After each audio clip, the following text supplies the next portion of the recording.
Hello everybody, it's McAllister here today, and I'm going to give you a short instructional video on how to install our heel toe shifter on your 2018 Plus 6-speed Honda Goldwing. So come on over and take a look. The tools you're going to need are a 4mm Allen key, 5mm Allen key, 8mm Allen key, one, possibly two 10mm wrenches. You can get away with one for the most part.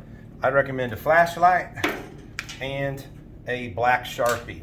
So I'm just going to kind of jump into this. The pieces that you're going to get from us are going to come on a blister pack that look like this. The shifting Heim, we've hand threaded it to the shift lever in the position that virtually everyone's going to want to use it, just so to start you off. There's an optional hole there. That will be, you'll have to figure out if you need that. Odds are low you'll ever need it. But I do recommend using, once you have you're confident in this hole, to use some red Loctite on these bolts so that nothing ever comes loose. These here, you can put some red Loctite on the shifter tip. These are real obvious how the hardware goes. You can't hardly mess it up. There's a bevel on one side. Again, I would red Loctite that because there's never going to be a need to take it off. This one you may want to experiment with a little bit before you Loctite it.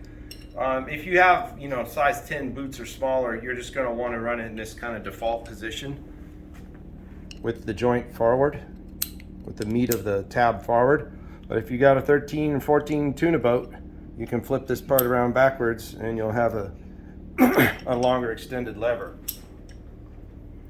That was a little slick design I added myself there. So we're going to default set this up here like this. I know that I'm going to want this lever in the backwards position, rearward hole there where we put it in the package. So let's pretend I've added some lock. It's good to go. Now we're kind of pre-set up here. Now we're going to remove the stock Honda shifter. So your first step, if you can look in here, you're going to take a black magic marker and make a vertical line on this, right across the shift shaft and on that part like that. And the truth is, you can see there's a vertical slat there too, but this is just to help you make sure you understand that you got to put that bar back vertical when you reassemble the bike. There's one 10mm bolt on it right here, and you can just take a wrench. It'll break loose once the clamping tension's off. You can spin it out by finger. This is one word of warning, sort of like don't put your lips on a curling iron. If you drive your bike into the garage, these head pipes are going to be burning hot and you're going to burn your hands, so don't do that. Wait till the bike's cool. All right, this will just slide off. Yours might be a little tighter because mine's been on and off 200 or 300 times while I'm making this product, but once that bolts out, it will come off. Just pull it, lay it there. To remove the shift lever, this is where your 8mm Allen comes in. You're going to break that bolt loose on the shifter. There's a big washer behind it that'll fall down. Unless you're watching for it, you can try and catch it. It's right there. That's just a spacer between the frame and the shift lever. Now we're just going to pull this straight out that little alley. Okay. Next step, up here by the shifter, you're going to break this 10mm nut loose. Now, I would also recommend at this time you do the one down here. This one is reverse threads at the engine, the end of the engine, okay? So now, from there, the shifter end thread is a normal right-hand thread. So you're just gonna put that out. So actually, this end was unthreading while I was doing it. So this is a reverse thread down here by the motor. So what I'm gonna suggest you do is, this is gonna look weird when you first put it on, but you wanna have everything fully threaded in, and then we're gonna adjust it down to where we get it into alignment where you want it. So we're going to spin this on all the way. So my rod, both ends are even, both ends are fully clasped, and I'm ready to go back into the bike. So I'm just going to sort of, pre-orient this a little. Now this we're going to drop in there and slide it through that hole there, back down forward there towards the shift shaft. All right. Now you may have to piddle this around to get because there's two sides to it, you know, and it may confuse you, but if you've got your mark on one side, you won't mess it up. Now, I do start there at the engine, making sure that this one is straight up and down. Having this geometry correct was a big part of making your bike shift, making the bike shift properly. Now, a lot of people might quickly whip up a shifter and they'll neglect to design this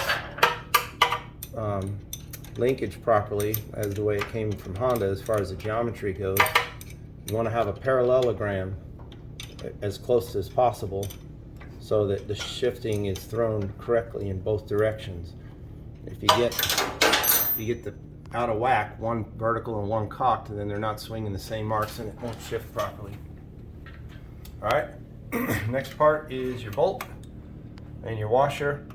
It doesn't matter which side goes, but you can kind of judge. One side will have circles and wear on it from the shifter rubbing on it. If you want, you put a little tiny dab of grease around this Honda bolt, not a lot because you don't want dirt and grime to stick to stuff. Just a little tiny bit will do you. All right, and then we're going to thread this bolt in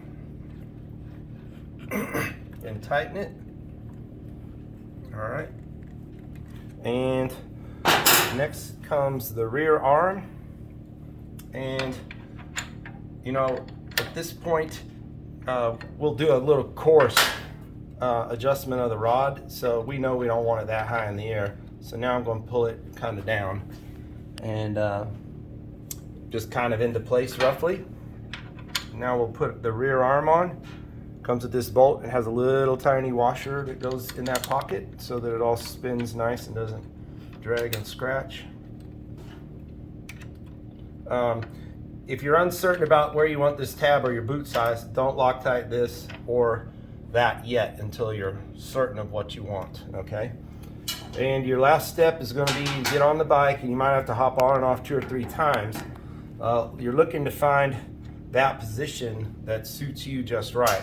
Now, it's going to be, depending on whether you have floorboards or a stock peg, the truth is if you're going to do true heel-toe shifting, you want your toe portion to be pretty level with your peg, because you're just going to put your foot there. You're only using your toe portion for downshifting. You put your heel up to pop down for upshifting. Now, so let's say we're going to be there approximately. I'm just going to show you one time. I got to climb up here. Excuse me, with I got my delicate knee full of stitches from a chainsaw accident. There we go. So I've got my boot here. I'm touching the shifter under my toe, but I'm not applying any pressure. I'm completely comfortable. All right, so if I want to shift down, I just step down on it.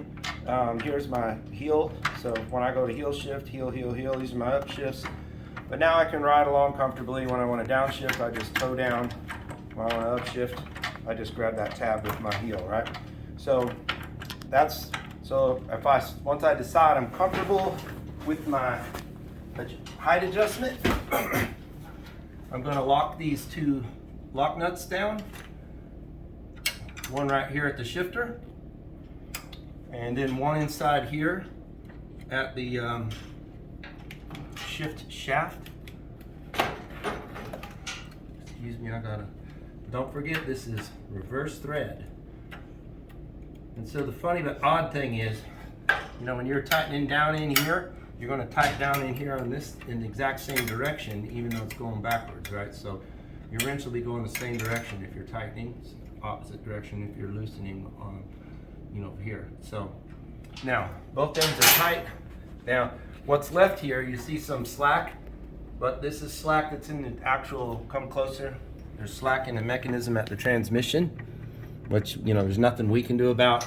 We have a little slack here at the pivot, and again, we don't want that too tight because things expand and changes. It gets real hot. It's part of the frame and the motor, so we don't want that to bind. So we mimic Honda's geometry for that. So that's the basic installation of our heel-toe shifter. Again, you're going to go for a test ride.